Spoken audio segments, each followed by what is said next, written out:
आजकल समाज में बच्चों के विवाह को लेकर इतनी सजगता आ गई है कि आपसी रिश्ते नहीं हो पा रहे हैं। 27, 28, 32 वर्ष की बहुत सी लड़कियां घर बैठी हैं, क्योंकि उनके सपने हैसियत से बहुत ज्यादा हैं। यह स्थिति समाज की छवि को खराब कर रही है। सबसे बड़ा मानव सुख सुखी वैवाहिक जीवन होता है। पैसा भी आवश्यक है, लेकिन कुछ हद तक। पैसों की वजह से अच्छे रिश्ते ठुकराना गलत है। पहली प्राथमिकता सुखी संसार और अच्छा घर परिवार होना चाहिए। ज्यादा धन के चक्कर में अच्छे रिश्तों को नजरअंदाज करना गलत है। संपत्ति खरीदी जा सकती है, लेकिन गुण नहीं। 30 की उम्र के बाद विवाह नहीं होता, समझौता होता है और मेडिकल स्थिति से भी इसमें बहुत सी समस्याएं उत्पन्न होती हैं।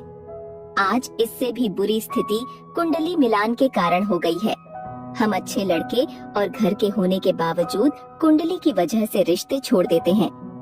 36 में से 20 या फिर 36 के 36 गुण मिलने पर भी जीवन में तकलीफें हो रही हैं, क्योंकि हमने लड़के के गुण नहीं देखे। बेटी के रिश्ते के लिए लड़के में 24 कैरेट का सोना खरीदने जाते हैं और 4-5 साल व्यतीत हो जाते हैं।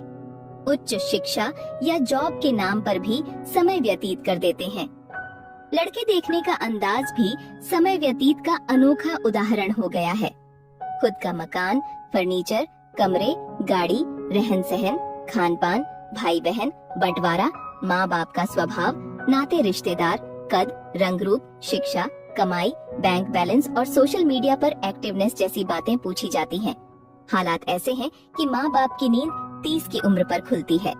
फिर 4-5 साल की दौड़ धूप बच्चों की जवानी को बर्बाद कर देती है।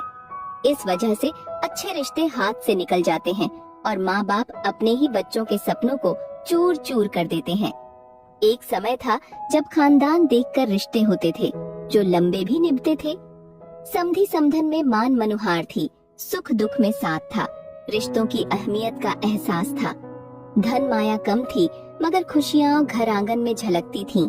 आज की स्थिति में माता पिता को जागरूक होना होगा और लड़कियों की शादी 22-24 साल की उम्र में करनी चाहिए और लड़के की 25-26 साल की उम्र में। घर, गाड़ी, बंगला से पहले व्यवहार तौलो। माँ बाप भी आर्थिक चकाचौंध में बह रहे हैं। पैसे की भागम भाग में रिश्ते नातेदार छूट रहे हैं, घर परिवार टूट रहे हैं, प्रेम और प्यार सूख रहा है। समाज को अब जागना जरूरी है, अन्यथा रिश्ते ढूंढते रह जाएंगे।